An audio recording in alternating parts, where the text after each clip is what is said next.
While looking further into the information related to the history of Scotland and Ireland, there was some other information that came up related to what might be purported to be a Hebrew deity name. Now, we've addressed some other supposed Hebrew names in the past. We're going to just quickly look at this one because it's a very odd deity name, and it's also relevant to the current situation. So we're just going to quickly look at the source and then look at what the source is saying about this particular name. And this is coming out of the Our Ancestors text, and it's about 100 years old. Now, this text goes on to discuss in depth the Scythians, and it talks about the relationship between the Scythians and the Manda and different people who are understood as Scythian and other groups. So it talks about the Manda and the Mandean.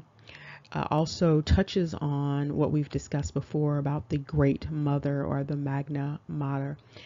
And then it goes into some information about a supreme deity that is supposed to be tied to the Hebrew, and I put Hebrew in quotation marks. Now, what's odd about this is that this is new information for our discussion. This supreme deity, the supreme Hebrew deity, is named, according to this text, the Crown. Because this is not a topic that has been explored in depth before, we needed to do a little research. And so in researching this, sure enough, that is the actual name of this deity. And so you can see that on the screen, and we did the translation from the English into the Latin, and you can see the Latin name there. And then looking at the translation going into the Italian, you see this even more specifically. It is the crown, and you see the translation of the crown. And then in the depiction, you can see the relationship between this, the crown, and this word or this name of I am, or what is supposed to be this name, according to this translation. And this is just another depiction of this same image or this same representation. And here you can have a closer look at what's at the top of that depiction.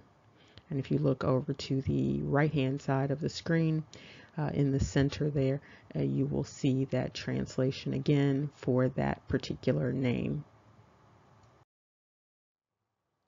Now, there were already some indications that the name given to the current situation was tied to mythology. This, however, is the first time that there has been noted this connection between the current situation and this Hebrew, in quotation marks, narrative.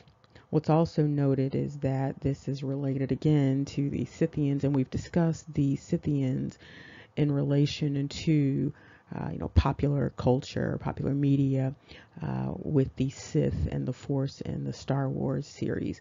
And so you see all of these atypical connections going on here.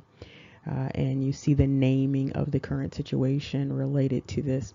And so this brings up the discussion about the need to be prudent in how we name things, unless, of course, the naming was intended as so. Remember, knowledge is power. Take care. See you soon.